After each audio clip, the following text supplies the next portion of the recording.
You're listening to the Scars and Guitars podcast series. My name's Andrew Mackay-Smith, and the interview subject you've tuned into is Heidi Solheim from the Norwegian outfit Pristine.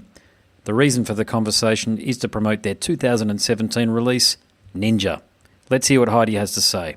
Pristine have a new album coming out on the 23rd of June via Nuclear Blast. What can fans expect? Hi. I think the fans could expect something a bit different from the other albums that we previously released. I think this is a more fearless album, and we had quite a different process recording this album as well. So I think you can hear that. It's a bit more funky and a bit more, yes, I would say, psychedelic than the previous albums. Yep. So Pristine share something in common with the Swedish band Blue Pills, as they're a bit of a departure for a label like Nuclear Blast. So can you tell me about how yourself and Pristine not arranged a deal, but how did you come to be on a label like Nuclear Blast? Yeah, that's quite of an adventure for me. I previously released music in Norway, and I did everything myself, like being a label manager and a booker and management and all that stuff. And then we had this request to come on tour with the Blues Pills. And suddenly on one of the gigs I think it was northern parts of Germany, this guy came up to me, and he's looking so nice and very kind eyes and stuff like that. And he came up to me and he said, "I want you to be a part of our family in Nuclear Blast." And this was the first time I ever met Andy. And then I just went, "What? Who are you again?" And we talked it was quite funny. And I'm not used to people coming and saying, "Well, I want to help you. I want to release your music." Yes. And I'm always doing the hard work myself. So this was like quite uncommon. And then I had some time to think about it, and I flew down to their office and I met more of the workers there, and it was very, very kind people, and they are very professional. They know what they're doing, and so that was the main reason why I just said, okay, well, let's make a contract. Yeah, no, fair enough. And look, there's another point that I'll make about your music. You give metal fans a reason to explore new avenues of music, because metal fans do trust Nuclear Blast as a label that they can turn to for great music of any music under the metal banner. But I know they've done it in the past. I can't name check the bands right now, but between yourself and the Blue Pills, there's a reason to get into some of my favourite music, which is classic rock, soul and R&B. Yeah, I think this is one of the most exciting things with being a part of the Nuclear Blast, because I know that Nuclear Blast is mainly a metal label, so it's going to be exciting to see how the new album is welcomed. And I really like it. I really like the fact that Nuclear Blast is trying to just expand their genre and just taking classic rock, as you say, and soul inspired music as well as the metal. And I think it's a very smart thing to do these day and age, and I think it's lucky for me, I guess. Yeah. And just on that, like, is there a lot of expectation from the label put on your good selves to achieve, when in the corporate world they call them KPIs, so key performance indicators? Like, in other words, is there an expectation on you to sell a lot of units because you are more accessible than some of their other bands? Well, I haven't been thinking a lot about this, because I think it's quite, and I think I get really nervous thinking about what they expect of the sales, because this is out of my hands. I can try and do my best to provide good music and good songs, but the rest is kind of out of my hands. So I really hope that it's going to be a very a good figure for them. In the aftermath of the release. Of course, I want them to be happy, and I want them to continue to like to release our music, of course. But I have no idea. I have really no idea how this is going to go. Yeah, no, good answer. Very honest answer too. I think the thing about podcasting and the like is fans can actually hear what the artist is thinking. And you're giving them an opportunity. You're giving them a bit of a behind the curtain look as to what the artist is thinking about when on the eve of a release, and it is a significant release for you, and giving fans an opportunity to go a little bit deeper and understand the psyche of the artist. That's the way I like to put it. Now, I do listen to the excellent podcast that Jamie Jaster, Jamie Jaster from Hatebreed over in the States. Yeah. Yeah, so he has an excellent podcast, and he almost apologizes to listeners when he goes, well, not he himself specifically, but he wants a lot of the artists that he talks to talk about more of this stuff, so as though fans have more of an understanding. I think the word is the blood, sweat, and tears that you put into this, and the Yes. expectation that then comes from it, because this is your life's work. This is not just a career. This is that wonderful meeting point between professional or chosen career and also passion. Yeah, and I feel like my music and what I do is kind of an identification of myself rather than being a job or being something of a hobby. So I really see it as an equal. Yeah, Whenever I talk about myself or whenever I talk about my music, it's kind of the same thing. of course. And Yeah. that's pretty scary as well. It's pretty freaking scary because it's so vulnerable. Because music is everyone can have an opinion, and everybody does have an opinion about what Yes. they like and what they don't like. But what people often don't quite 100% understand is that there's people who's making this music and tries to put Yes. their heart into it, and so it's quite vulnerable, and sometimes I just feel I'm fucking crazy to do this because I'm just putting my head on like what you call it when you have this axe and you have this you know. I think I know what you're saying. Yeah, yeah, yeah, Yeah, and I do it voluntarily. It's crazy. yeah.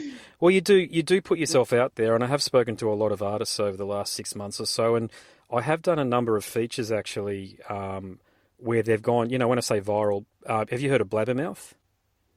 The No, forum I have Blabbermouth. not. It's like a metal forum called Blabbermouth. Now, some of those features are then posted on there, and the feedback that the artist gets, I really feel sorry for them, to be honest with you, sometimes because they do share their story, their experience, or they share their observations of what's going on in the world. And we call them keyboard warriors, or what's the other term? Trolls. Do Yes. go after them. No. So that'll be a good question for you. So not necessarily about keyboard warriors and trolls, but you know, I'm talking to you in Australia, and you're obviously in Norway. How do you interact with fans over the internet? Because that's really the means and mechanism these days for you to share your music. Yeah, I think it's we have this net trolls, we call it in Norway. When Yep, when it's too accessible, is that a word? Yes. absolutely, spot Uh, on. Yep, yeah, to just comment on everything. If it's news on the like a war thing or immigration, or if it's music or anything to do with yes, online news, it's so accessible and it's so reachable for everyone to write comments, not with just without thinking it through, I think. And yes. you could see a lot of darkness if you just No, go agreed. to the comment fields, and Yeah, the whole reboot album actually was written on that perspective because I was so devastated of the news picture and that people actually could say and mean the things that they actually do. yep. If it's about music or female artists or genders or wars and everything, it seems like it's easier for idiots to say what they mean. And yeah. Yes. Yes, no, it's a really good point. And it's like, I've done a lot of thinking about this, okay, because this is a new venture for me too, what I'm doing with podcasting. And normally I just write an article, but I have switched across, and I'm about 21 or 22 episodes deep into my podcasting career at the moment. And oftentimes I think with people who provide that kind of feedback online, it's just a thought bubble for that moment in time. And Mm. I'm choosing to give people of any persuasion, whether it's positive or negative feedback. I mean, you love the positive feedback, let's face it, it makes you feel good. But Yes, of course. even with the negative feedback, it's like if someone just said something to you once on the street, you're at the shopping centre or what have you, or you're at a place of work or what have you, and you're dealing with a customer or whatever, and they just say something once and then you move on quickly, would you hold on to it? Probably not. I mean, certain things you would, but the problem these days with the internet is literally everything anybody writes is almost there for forever. And Yeah, and yeah, it's a snapshot of what you absolutely. were saying and thinking at that time. But Mm.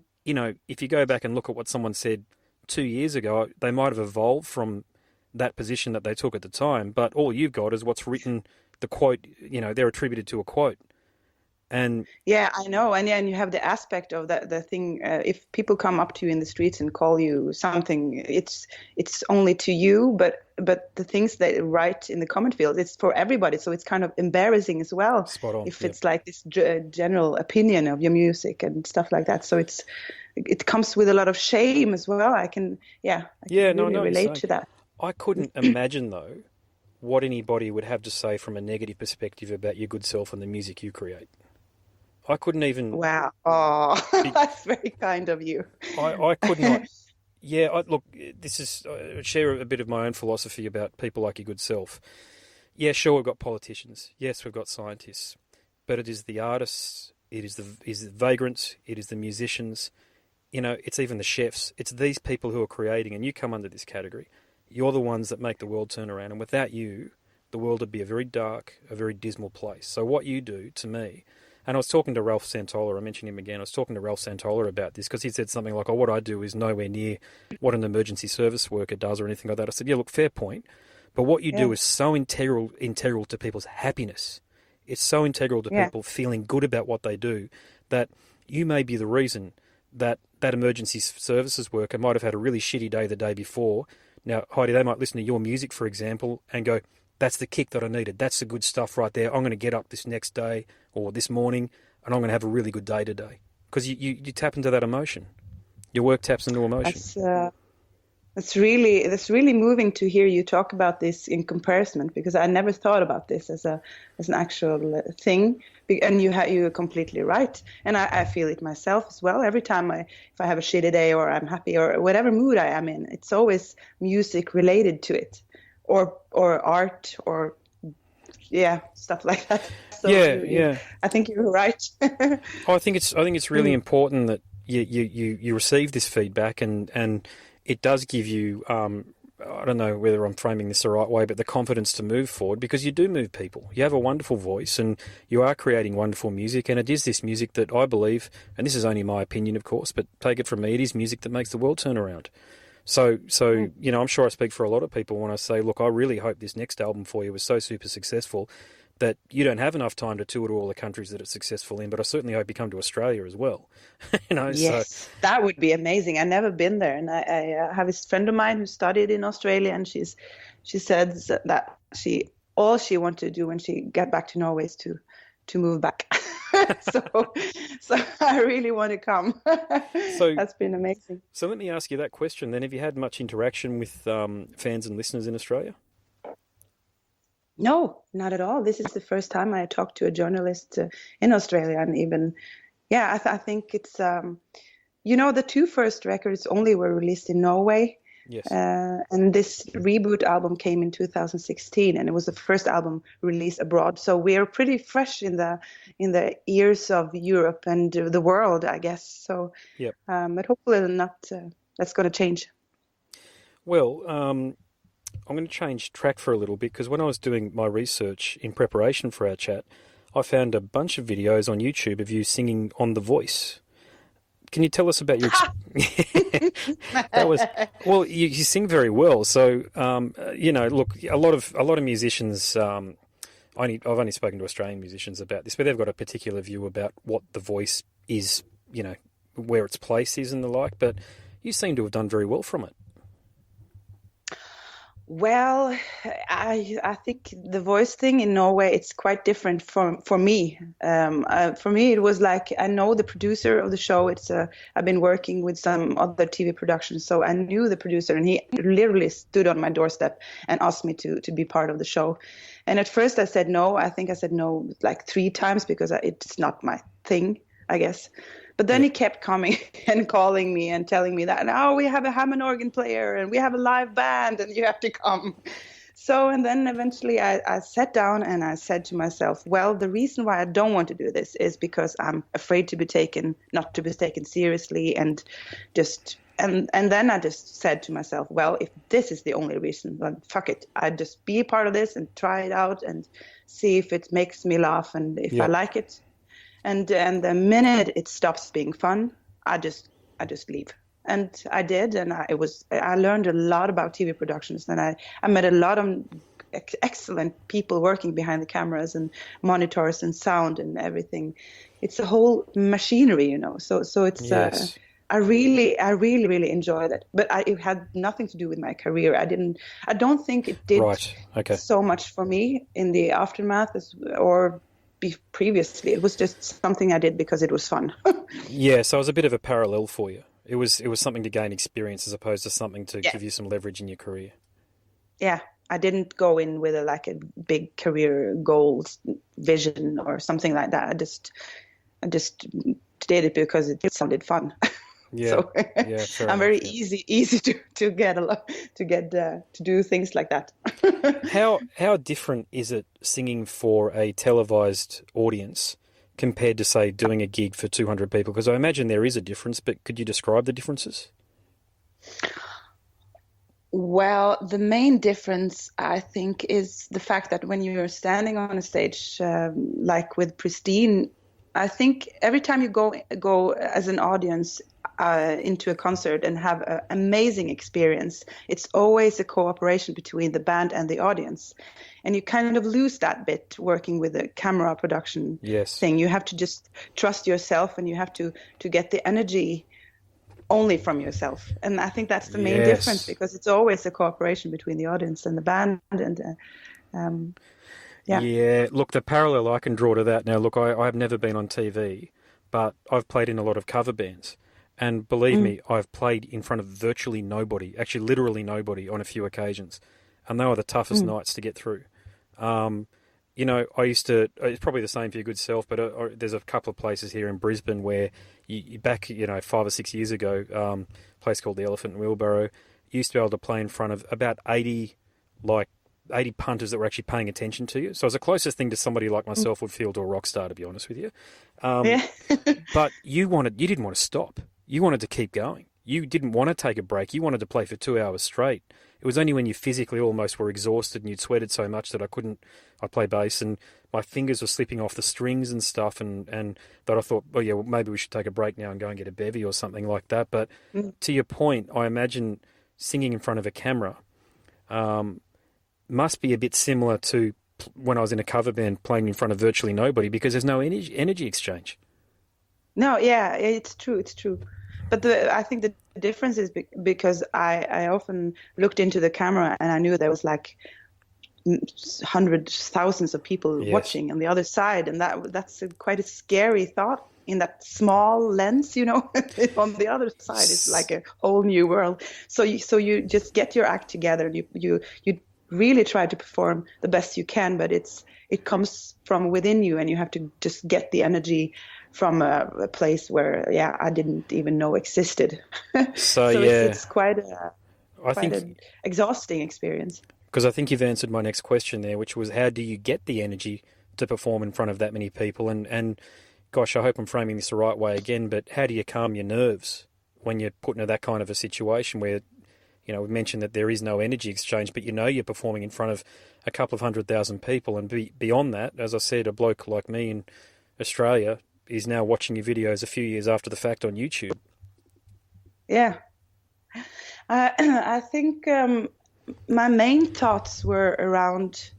I think I was just trying to channelize my own emotions to the fact that we were a team. Like we were a team, Aha. one guy with the camera and one guy with a sound mixer, and we had this producers, and I was just a singer. I was just a puzzle. What do you call it? A brick in Yeah, piece of the the puzzle. puzzle. Yeah, totally. Yeah. The piece of the puzzle, yeah. So it kind of helped me to think that we were a team who were creating a good TV show for people to watch, and that I wasn't alone, because every time you just turn inwards and you just feel like, oh my God, I'm just one person, and I kind of drown in my own nerves. Yes. You're kind of losing it. So it really helped me to think that we were trying to create something together, everyone in the room. Yeah, you don't strike me as someone who would have a problem with nerves, though. You sound like someone Really, who's, oh my God. yeah. Oh, I don't know. I've spoken to a lot of people, and I've done enough performance myself to know. I remember when I was very young, and playing in bloody, regional towns, basketball stadiums for kids. I used to get more nervous back then in my early 20s than I do now, performing in front of, it could be 100 people or 200 people or so. But that's because you get seasoned as you get older. That word, you're a Yeah. bit more seasoned. I think that's probably the same for you. And could you even estimate or guesstimate how many gigs or performances you've done so far in your life? Oh no, I have no idea. I'm so bad at I don't know what I did last week. I'm so scared of myself sometimes because I'm so in the moment that I can't even remember what I did last year in this how many gigs. And I look every time I do the accounting from the last year, I just what the fuck were I here? What did I do in that town? Or I have no idea what I'm doing. So I don't know.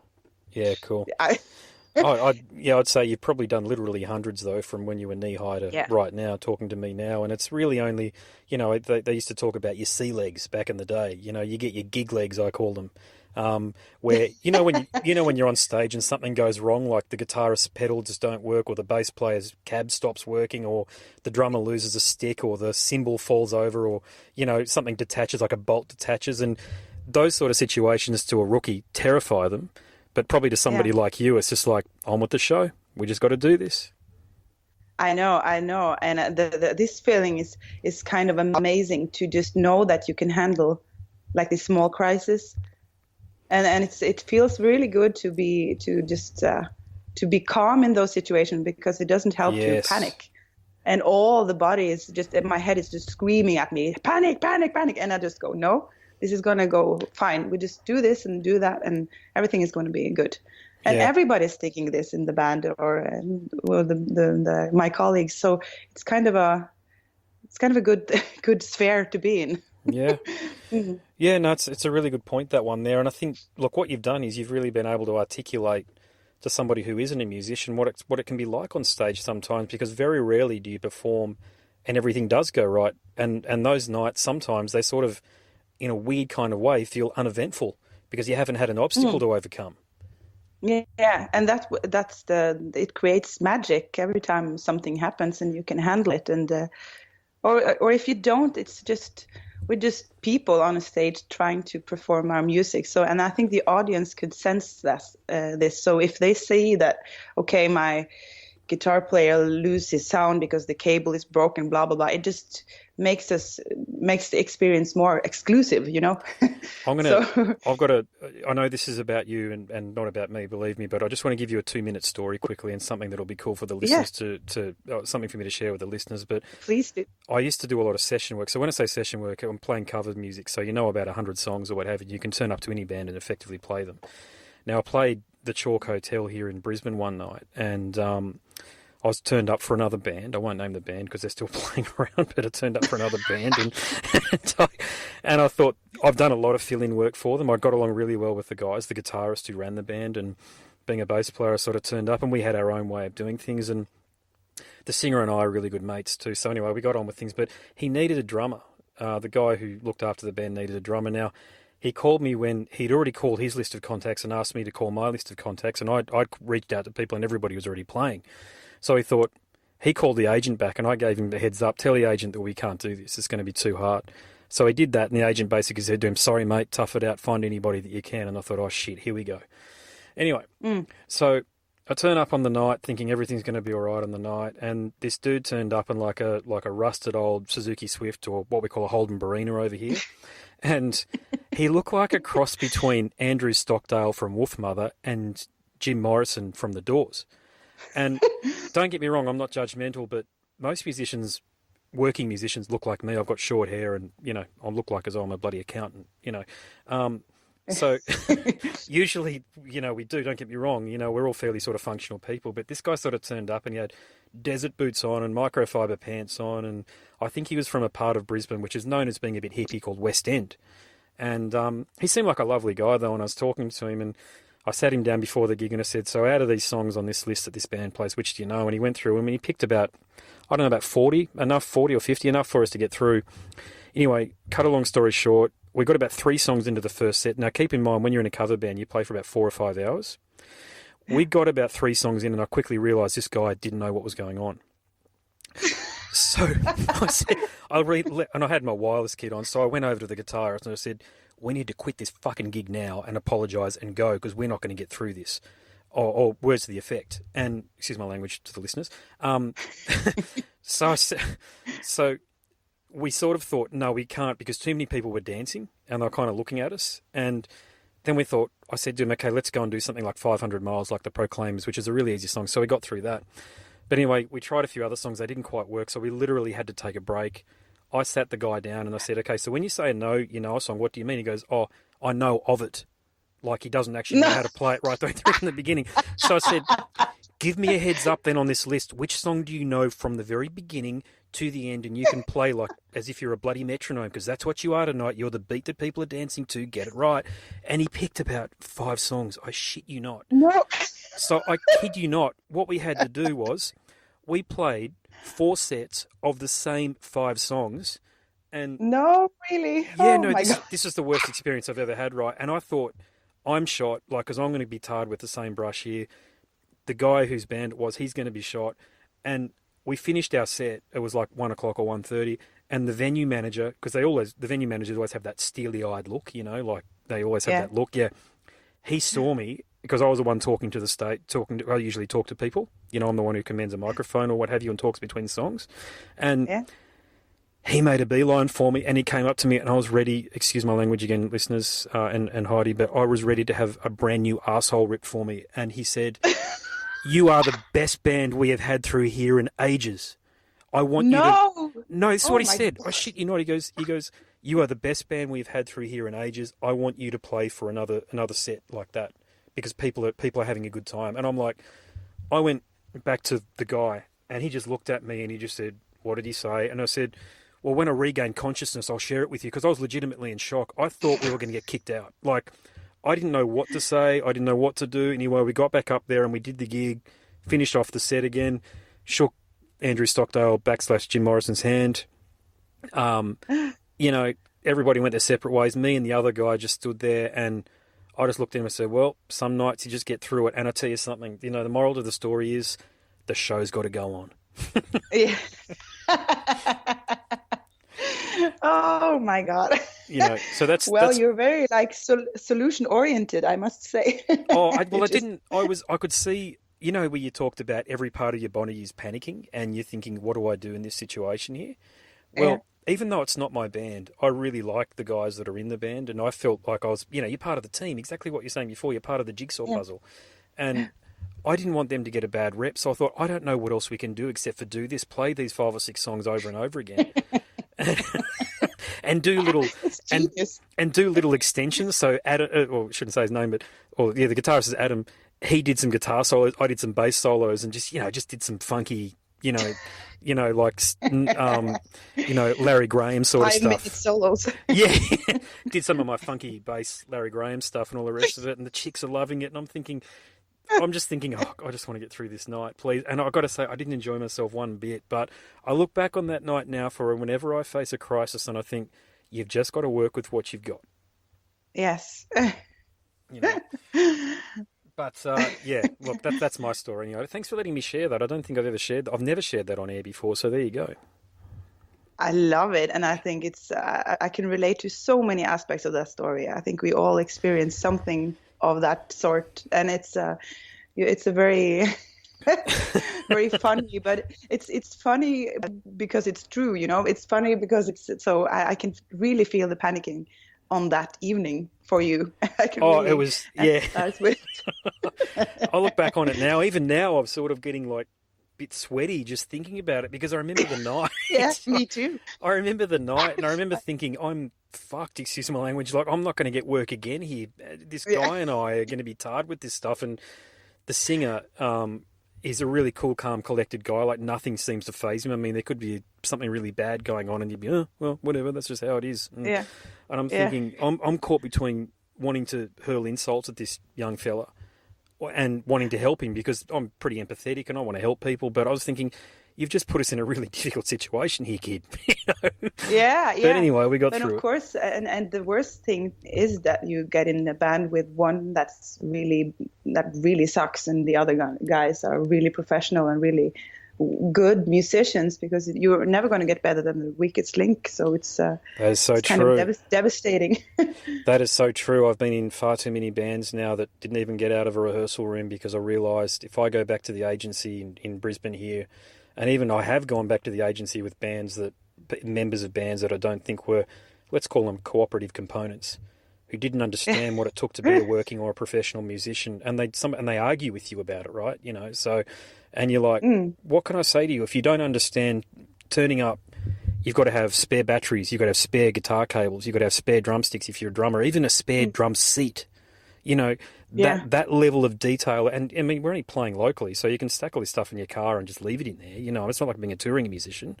No.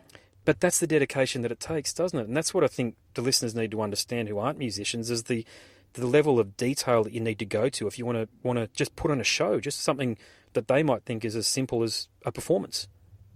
Yeah. Yeah, it takes a lot of time to just perform that one song. I think it's very interesting to just talk to people, because I really do think that it's quite it takes a lot more work and effort and energy and, like you say, detail than people might think. Mm-hmm. Well, look, on that note, I have spoken far too much. This is the first time I've actually spoken this much. So, yeah, that's a first for me. Normally I'm just asking questions, but nice. I'm compelled to have really a conversation. Myself. Well, I tell you what, this next bit, believe it or not, is actually my favourite part of the interviews that I do. And I've done something very special and unique for you. So if you listen to some of my other podcasts, I normally only ask 3 questions, but I've actually got 10 for you. Because... Really? Yes, because I believe in your music so much, and I believe that I'm one of those people that like to get sort of, I think I said it before, but behind the veil or lift the curtain a little bit. I think if people can get to know you, then they're going to find your music, even though it is very accessible and it's wonderful music, they're going to have that extra ingredient that's going to allow them to love what you do even more. So that's why I've developed 10 questions for you. So these are 3 of the questions I do ask all of my interview subjects, but the other 7, they're brand spanking new. They're all about Heidi. Aha. Okay. This is going to be interesting. All right. So we've got 10 questions, and here's the first. Heidi, choose 3 words to describe yourself. Energetic. What's it called? Empathy, empathetic. Yeah, empathetic. Yeah, that's good. Yeah. and how can you say that? I'm easy to please. Easy to That's please. more than one word. No, that's okay. We take that. It can be. I should call it 3 statements to describe yourself. So there you go. Okay. Oh, that's excellent. There we go. All right. Next question is: if you could go back to when you were 18 and give yourself some advice, what do you think you'd say? Be calm. Everything is going to be fine. Great advice. I love that one. Yep. All right. Third question: what 5 guests, living or dead, would you invite to dinner? Jimi Hendrix. Cool. My mom. Nice. My brother and my 2 stepchildren and Obama. Okay, nice. That's cool. That's 6, but you're allowed to have as many as you like because it's your dinner. Yes, of course. All right. So now we're into uncharted territory. I've never asked this next 7 questions before, so here's the first of them. If you had a time machine and could visit any time in history, what time would you visit and why?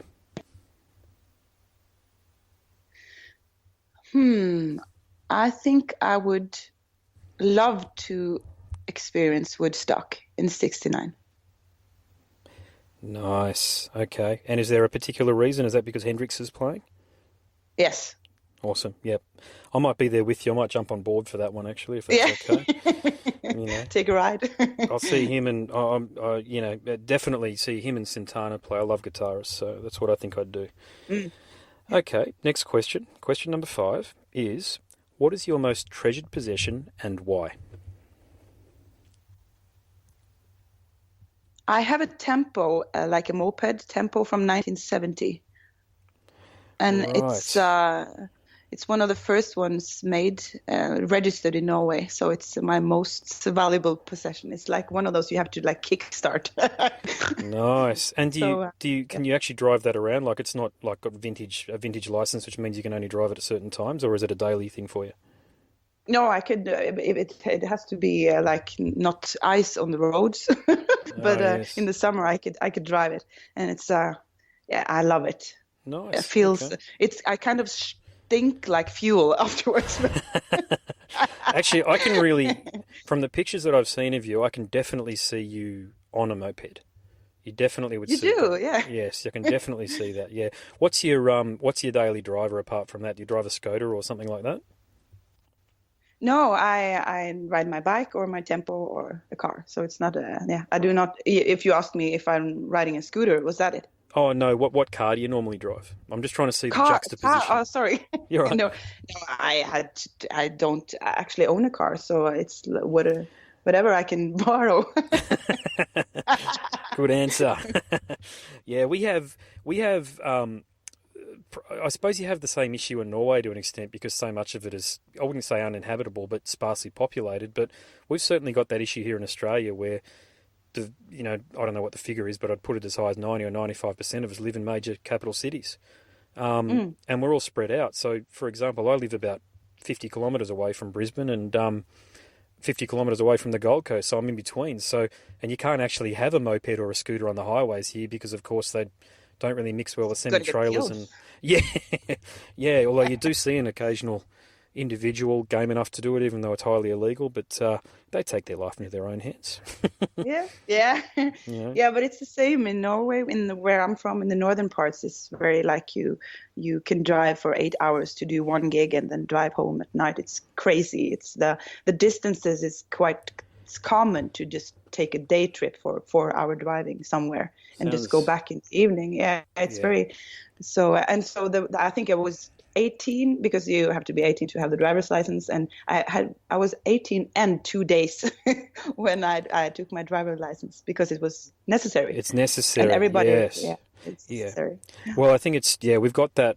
I have spoken to some friends from Norway in the past, and from what I understand, yeah, particularly once you go north of Oslo and the like, it is quite remote, and you do need to have things like access to a license. And if you want to do a day trip, often it does take half the day to get there. You spend a couple of hours there, and then you spend the rest of the day into the night driving back, and that's very similar to Mm. Australia. Yeah, Yeah, very similar to yeah, us here. yeah, I guess so. All right, my next Mm. question is: you can take three items to a deserted island for a week. What would you take and why? Could it be a live item? Of course it can. Anything you like. Anything I like? You're thinking very I laterally would now, I can sense. just have to get into the core of this question. I would bring my guitar. Yes. Um, of course, and I would bring. I think I also would bring a knife so I Gotcha. could do some speaking. Yep. And if I could bring a live thing, I would bring back when I was a kid, I had my own farm going on, a very small farm with 2 sheep and 7 hens Yep. and 2 pigs and 2 horses and stuff like that. And I had one sheep who was amazing, an amazing creature. And I would like to bring him to this island as well, if I could bring him Lovely. to life, because Yeah. he died of old age. No, very thoughtful. Yeah, no, that's a good one right there. Yeah, yeah. Very sentimental choice there too, I might Yeah, add. bring my own sheep. Isn't that great? It's a good Well, companionship, you've got the knife. You got the knife to go fishing or what have you. Yeah, of course. You It's know. quite a romantic picture. Me and my sheep and my guitar. It's like a. It is too. Yeah, no, it's I as I should say, write very this song. sentimental. Yes, yes. Inspired to write a song about it. Yes, on the next one, on the next solo album from yourself or with the band. Yeah, it's called Me and My Sheep. There you go. All right. Okay. The next question. This is, I think we're up to question number 7. Yes, lucky 7. Name a book that you have read that you would recommend, and what would you recommend that book?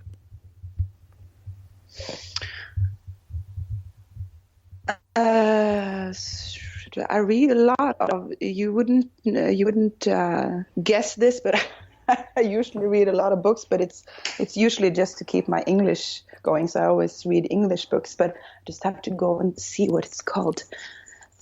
I would really recommend the Mötley Crüe Ah, biography, The yes. Dirt. Love that I book. really Yes. like it. Yes, it's been some years since I read it, but I remember I was just shocking and funny and really interesting.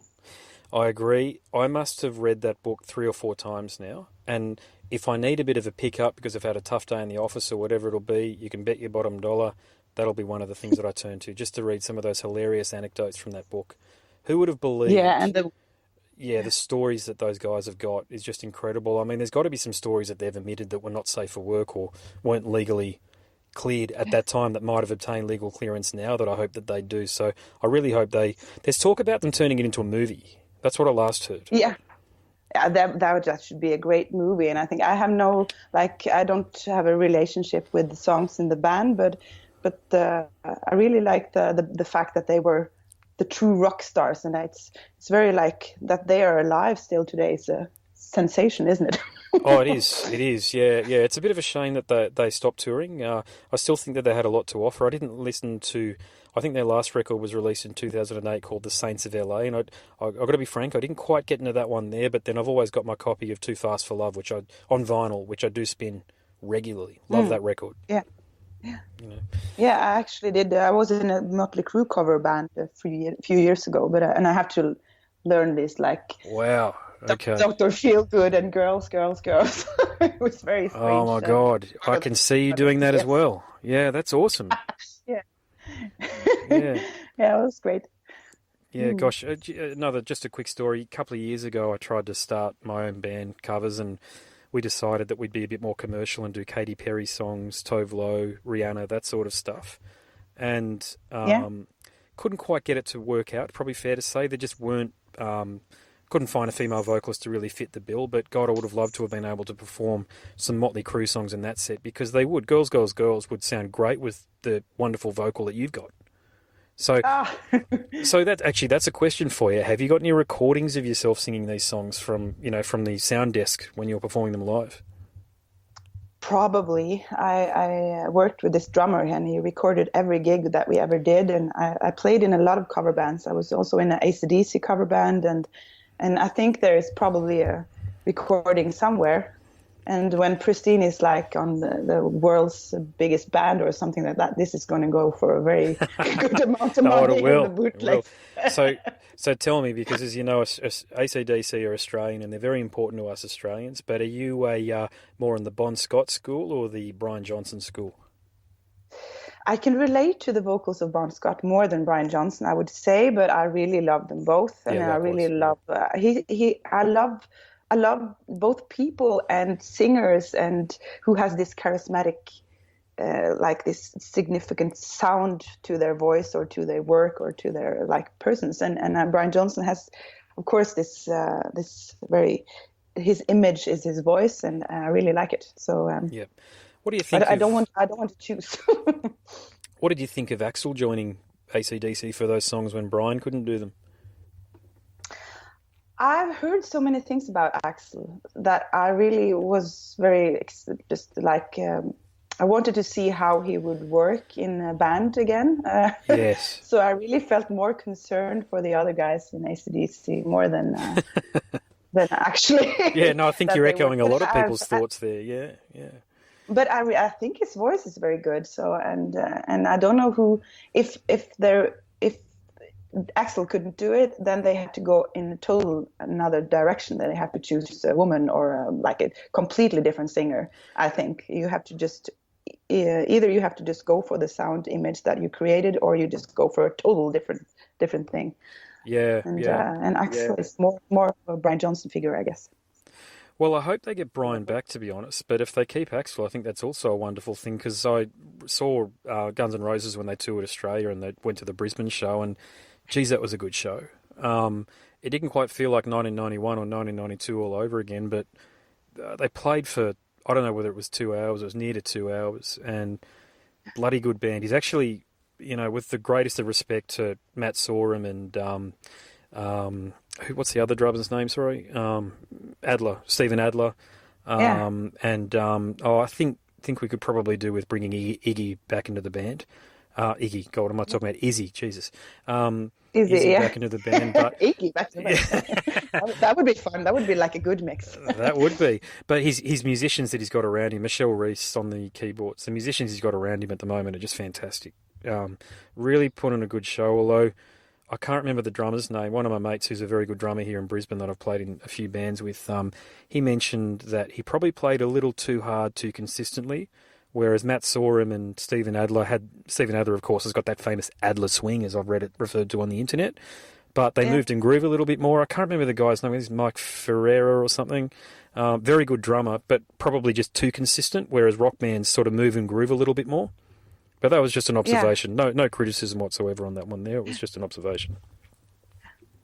it's very nice that they are back on the road. I think it's like the comeback age nowadays. It's people are either dying or they're going back on tour, That's and true. I Yeah. really prefer the last one. No, I agree. I agree. And it's, well, yeah, I mean, I was a massive, still am, of course, David Bowie fan. I'm actually such a big fan of David Bowie that my wife bought me, it was really for the kids, but she bought me a bull terrier dog, like a fluffy toy, but it had the Ah, Ziggy Stardust, I think it's Ziggy Stardust lightning bolt across his eye, you know, across the thing. So that should go so far as to, and we, uh, the kids love Peter and the Wolf that he narrated, David Bowie narrated. That gets a massive airing in our house, actually, that one. Um, it's good. yeah. So I tell you, I'll move on because we've still got three questions to go. Here we go. And the next one's a good one, actually. I'll be really interested as to your thoughts on this one. If you could obtain an audience with the Dalai Lama, what question would you ask? If I could attain, what did you say? If you Sorry. could, if you could obtain an audience, meaning like if you could have an audience with the Dalai Lama, just you and him, one on one, what question would you ask? Um, I think I would ask him how he could keep, if he could give me any tips on how to keep calm and peaceful, uh, even when my head is just twisting around and go like Yeah. crazy.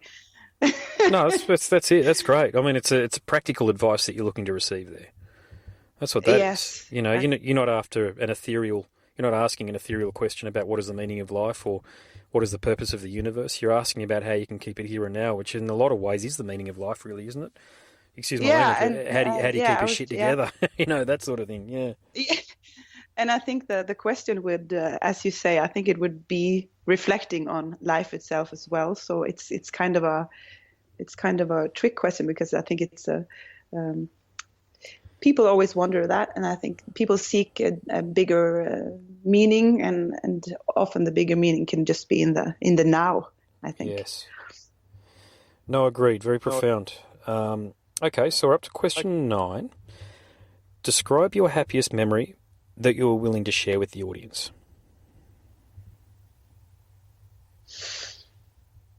My happiest memory on top of my head is when I was about 14 years old. As I told you early in the interview, I had my own, I was a pretty stubborn kid, so I really wanted a horse when I was 7, and I got one when I was 10, my own horse, and also 2 sheep and 2 pigs and 7 hens. And my dad told me, okay, you can have this, but you have to take the responsibility. You have to get up every morning, and it has to be your thing.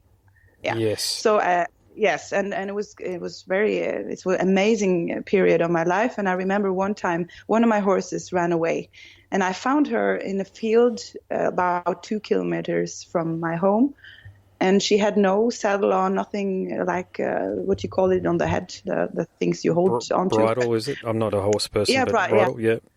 yeah. I only know the Norwegian word.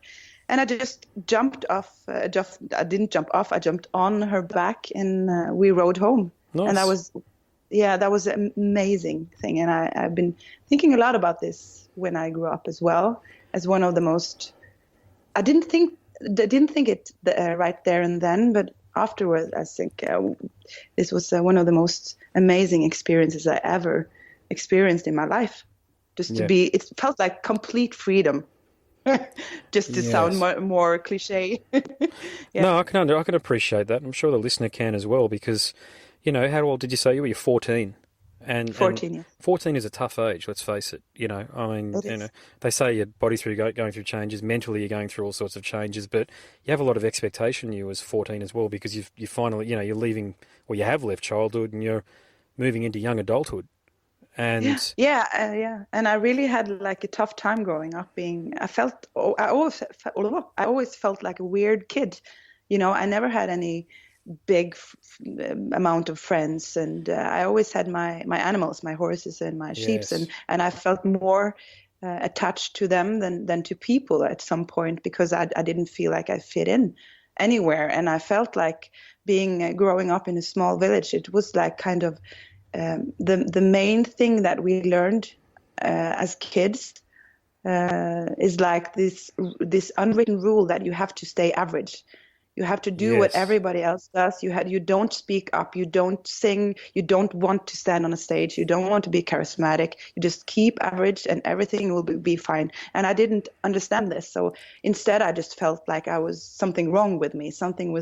I was just not like everyone else. So that's why I held my own. I did my own thing, and I Yes. think this just interacting with the animals was just kind of it saved me in a way.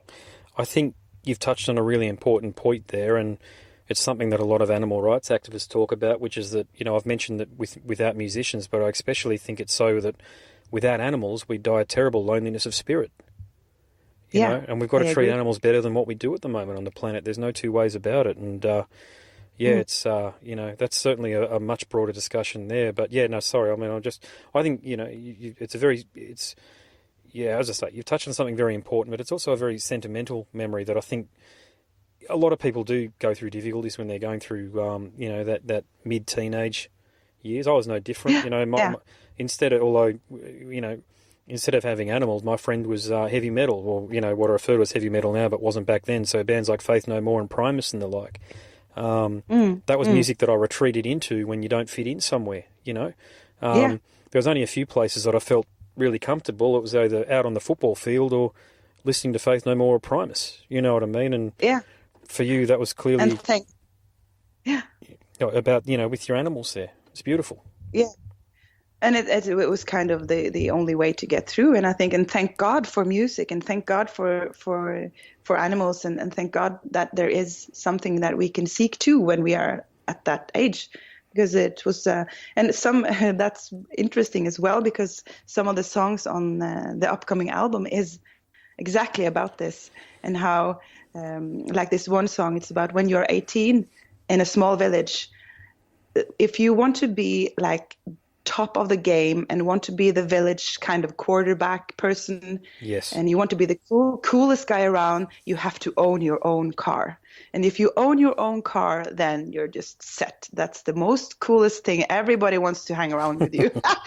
And I was about Yes. 15 when I experienced like this aura around this guy who owned his own car, and it was like this old car who barely ran, but and But it he was a was so car. cool. And yeah, but it was a car, and it was like every girl wanted to date him, and every guy was just wanted to hang around and be sitting in his back seat to drive around. It was so crazy that I'm sure you also has this one of the one character, but yeah. So I always been looking around my surroundings, and seeing these cool guys and popular girls, and just wishing that I was something like them, but I wasn't, because I was just different and I wanted different things. But yeah, Yeah. it's very interesting to look back at, I think. Yeah, no, it is. And look, it's, I never had my own car, so I was no, look, I think I had to buy my own car. I think I borrowed my parents' lime green Suzuki Swift, which I promptly then plastered with it had like Dead Kennedy stickers on the back and Fishbone and all these sort of bands from back then.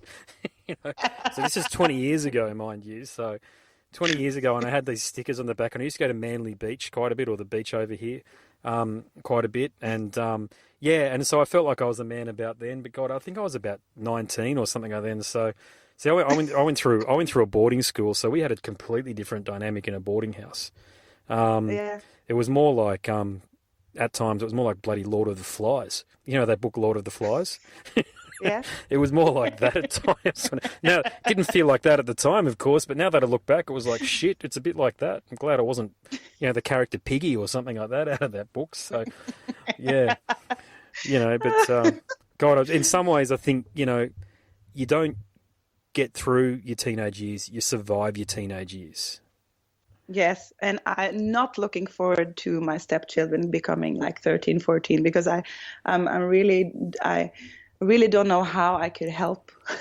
Just, I Yeah, know that they're also going to, I guess you also think this about your kids, but it's definitely. kind of it's horrible to think what kind of emotions that these children will have to go through, and they have to go through it, and it's Yeah, awful. I know. Well, just because I've got two daughters and I'm obviously a man, I just think, shit, I hope I can be the father that I need to be for them when they're going through all these trials and tribulations, because it's inevitable. And I just hope that they avoid the pointy end of some of that bullshit that you're hearing about, like bullying and the like. And, I just, Yeah. both of my daughters, I think, my wife's half Filipino, half Croatian, and she's definitely got that Croatian temper. Her father's from Croatia, so I think both of my daughters have got a little bit of that. So I just hope if ever they get picked on or anything like that, they bring out that Croatian temper and they tell whoever Yeah. it is to back off. You know, Yeah. So Yeah, I think that is a very good thing to have, I, like some sort of like, this is my boundaries. Do not cross it. This is me, and this is, yeah. It's better than to be like very not, what's it called, the opposite. oh, it is, and I think like, look, God help me for saying this because I know this has been broadcast, but my only advice to any kid that's being bullied, and this is not advice I'd probably even give to my own kids, but it'd be advice that I'd probably it'd be advice that I want to give, okay, is that if you're getting bullied, punch them as hard as you can, because it works every time. I've seen it. If someone's bullying you and you punch them as hard as you can the first time, you might lose the fight, but I tell you what, you've proven that you're not going to put up with any bullshit. You know. So I don't know if this is yeah, this is going to any of these pedagogic books, but oh well, look. how to become yeah. Well, I kind of agree with you there. I think it also is very important that you learn to. I think bullying is, as I try and teach my own children, is that people always or sometimes have the lack of words. So that's why they Yeah. either hit or they bite or they say cruel things or something like that. It can be just a lack of other words. So it only proves that that person is not secure at all. So Yes, well, that's the big theme, isn't it, with bullies, is that they are very insecure people, and they do that because they have to make themselves feel good about their shitty lives. I just think, God, because I remember at school, this is in the deep, dark 90s, of course. There's no internet back then or anything like that, and so your resources were like the school minister or the school reverend or something like that, and you're not going to talk to him. You know what No. I mean? If there's a problem, as if you're going to go to a clergyman and tell them what the hell's going on. You know what I mean? So you just got through Yeah. shit. You know what I mean? You just dealt with it as best as you possibly could. And you just, as I say, you just hoped you got out the other side. And obviously I did, you know what I mean? And I certainly was fortunate to have I had a good education and went to a decent school and was able to participate in what I wanted to participate in. But nothing ever drew me like music did. You know what I mean? Music and playing sport. I love both of those things.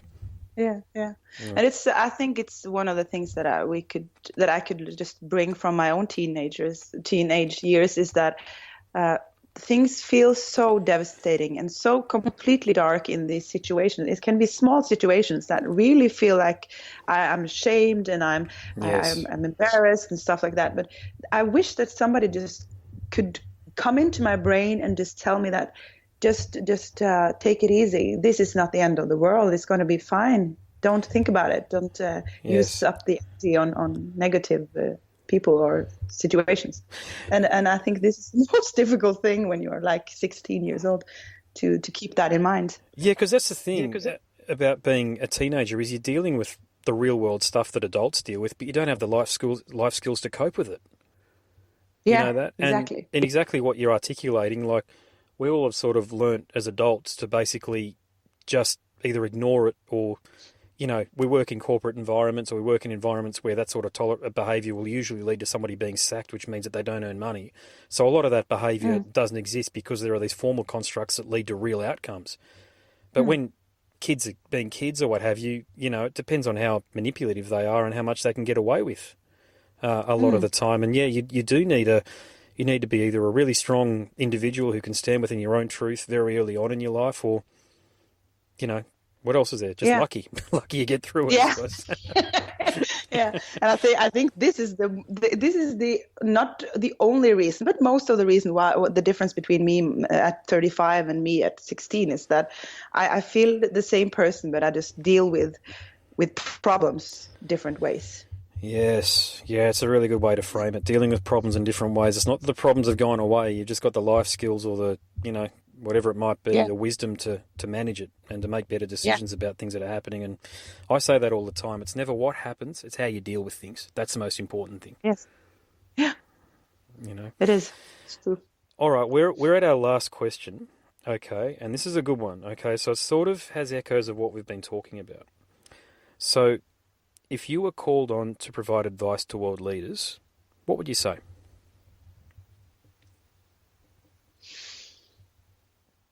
My first thought is just don't think so much about power and money and start thinking more of people and humanity.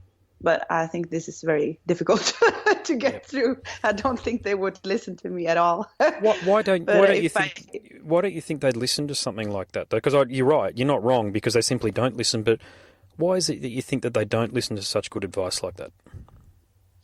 I think the most dangerous thing in the world is power and the taste of power and money. And I really think that it can really blind people.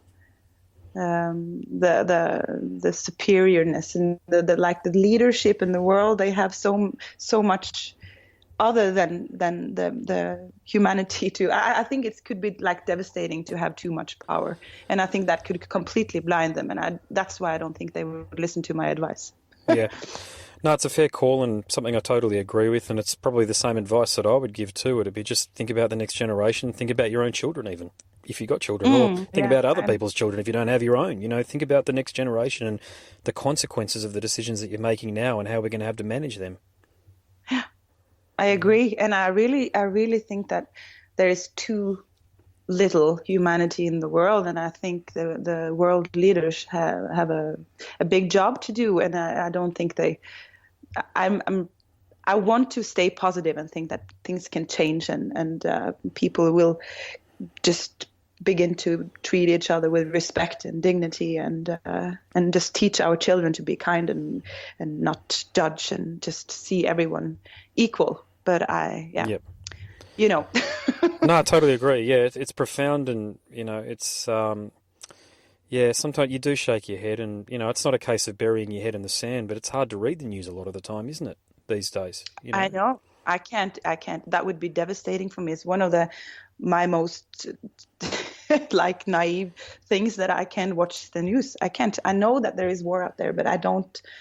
It can really ruin my day to see It what does, is doesn't happening it? in the You're world. right, though. You do read about it, what's happening to people in parts of the world, and they're helpless. And they're people are raising families, and children are trying to go to school and get educated, or they're just trying to get bloody basic amenities like food and water and all the rest of it, and it's denied for whatever reason it might be. And you don't know the complete ins and outs of it, and you have a talk to someone who does understand something with a bit more detail than what the news item or the newsreel is promoting, and you think, holy shit, humanity, how did we get here? Yeah, I know. We have to reboot. Yeah, no, we do. I don't know how we do it though. I mean, you and I are talking about it, of course, but I mean, the thing about politicians is they are the people that have been elected or put into a position where they do have the responsibility to have these answers. Yeah. And they often, actually, well, we've just seen they regularly don't. So Yeah. what do we do? But Hey, hopefully some.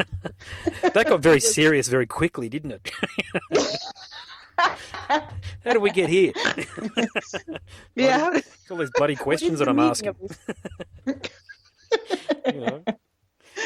Well, it's good to just to have to be thinking about this. I think it's important, and my youngest daughter, she's now 7 years old, but when she was 4, she came up to me and she told me she came from kindergarten, and she said to me that we don't want to let poor people inside our car. And I said, well, it's my boyfriend's car. And I said, why? Well, they told me in kindergarten that you shouldn't let poor people inside a car because they can take things and they can be mean to you. And I said to her, well, I think there can be rich people and I think there could be Yeah. poor people who really can take things and are mean. And she just had this genius moment of where she just looked up at me and just say, well, how do you know the difference? And I just, Yes. good question. And I think I said something. I just get like put off by that Yeah. question. But yeah, and I just said something like, I think you could just see it in their eyes. And she just went, oh, Okay. There okay. you go. Yeah. I Yeah. know my daughter, my eldest daughter's at that age where she's questioning everything as well, and Mm. I don't have, just being frank, I don't have a lot of the answers to the questions that she asked, but she hasn't even started to ask questions about the world yet. They're just questions about why we do certain things, like why do we have dinner when we have dinner? You know what I mean? Yeah. God help me, but some of the times I'm just thinking, can we just bloody eat dinner instead of asking Yeah, I questions know. about it? You know what I mean? You're a parent, you understand what I'm Yeah. saying. You know, it's. How old are your stepchildren? 7 and 11. Okay, so they're kind of beyond what we call the witching hour. You know what the witching hour is, though, don't you? You know, No, but I could guess. oh my God, between 5 o'clock and 8 o'clock, and I know it's not an hour, I know there's 3 hours there, but 5 o'clock and 8 o'clock, it is just bedlam. You're just, Yeah. you're fighting a losing battle on all fronts. You know what I mean? Like, you're trying to get them to clean up their toys, you're trying to clean the kitchen at the same time. God, I'm sounding really domesticated and stuff, but still, it's, you know, what do they say? The Yeah. the struggle is real. The struggle is real, but I think the struggle will change the older they get. Now it's like the youngest one, is just experiencing so many of the adult feelings like jealousy and anger for no reason. She has like this period where, and I have to just be the grown up and try to explain to her what she feel and give her like these tools to handle them. And it's quite different from when she was 4 where she Yes. was angry because she couldn't have this toy in the store, and now she just have these big feelings, it's It's crushing kind to of like her. you can have meaningless anger when they're 4, or you can have meaningful anger when they're 11. You know, which is all ahead of Yeah. me. Oh, yeah. Yeah. You know, Yes, exactly. So it's different kind of, now really have to think about what I'm saying, because I really want her to get like these tools, because yeah, it's you need them yes, yes, just to recognize these emotions, to recognize what she's feeling, and just placing them where she can actually feel in control in a way. I don't know. So, look, I know we're drawing near to the end of the discussion, but I've got a lot of these questions just coming to me now. So, because you're now in the role of a parent, you're a parent. Do you look at your parents differently? You know, when you're a kid and you feel that anger and that frustration toward your own parents, do you sort of is your view on that changed? Um, yes.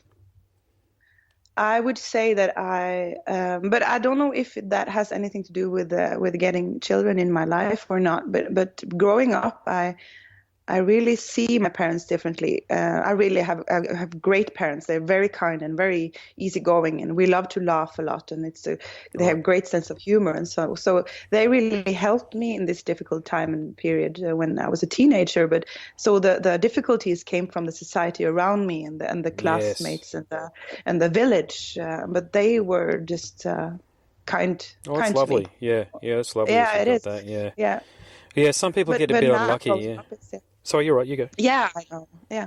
Now, but I see them now as I see them more as who they are in a way.